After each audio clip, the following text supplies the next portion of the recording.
We all have metaphorical boxes in our lives that we want to break free of, right? While some boxes can provide structure and safety and security, others can divide and separate us. And joining us now to continue the conversation is real estate entrepreneur Betsy Pepine. Betsy, nice to have you with us today. How are you?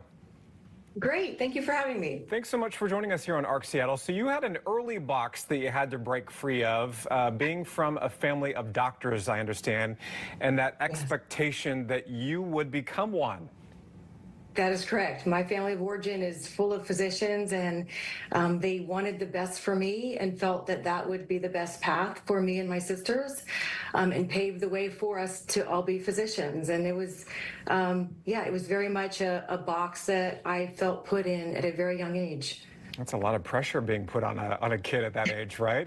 I wanted to ask you about your new book, which is called Breaking Boxes, Dismantling the Metaphorical Boxes That Bind Us. And you talk about the barriers we build around ourselves.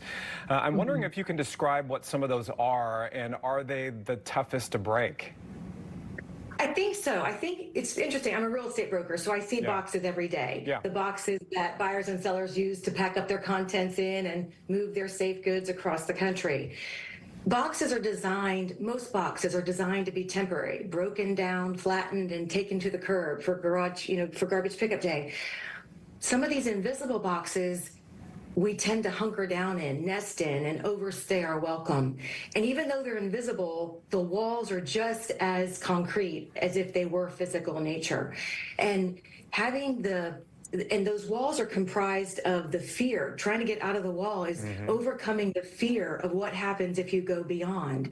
Oftentimes, for people, it's a fear of loss. Maybe you're going to lose a status or a friendship, or how people view you, or loss of financial security, a loss of relationship.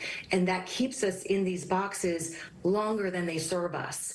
Those are the main things that keep us in boxes. And then the other thing that keeps us in a box is not being aware that we are even in one. I mean, for me, it took a long time to realize, hey, I had a choice. I didn't have to be a physician.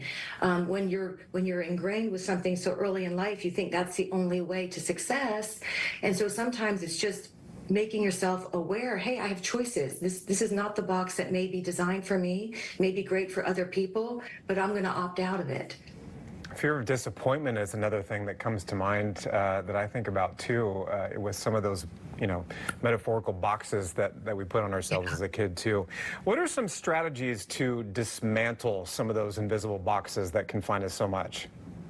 I think the first step is awareness, making sure you know you're in a box, and usually that comes from a physical feeling.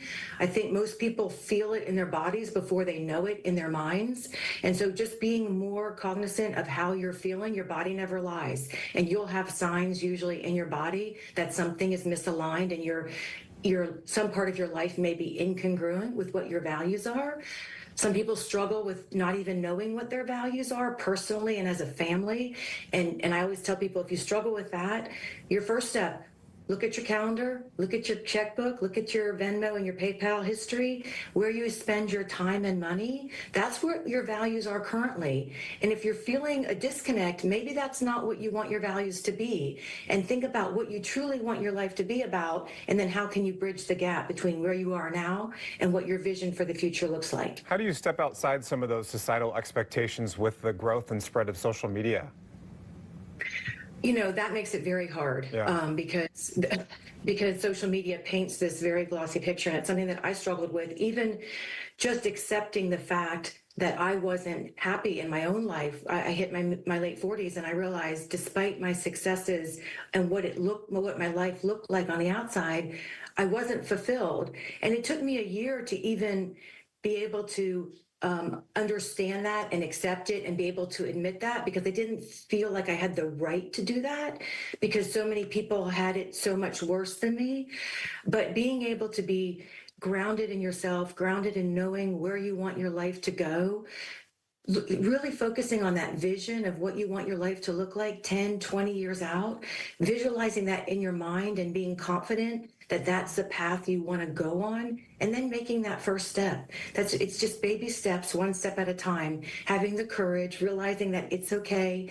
If people are going to, if you're shunned because you step outside a box that people expected you to be in, then maybe they weren't designed to be in your life for the full journey of your life. Maybe they were meant to be there for a certain time of your life, and the relationship isn't over, but it's complete and it served its purpose, and then the two of you can move on to bigger and better things. So just that acceptance that it's okay, that you're not going to meet everybody else's expectations. The most important thing to do is know that you're on your own authentic journey. Really quickly, since we're out of time, Betsy, how do people find your book? BetsyPepine.com, or it's going to be available on Amazon and all major bookstores. All right, congratulations on the book. We're back with more after this.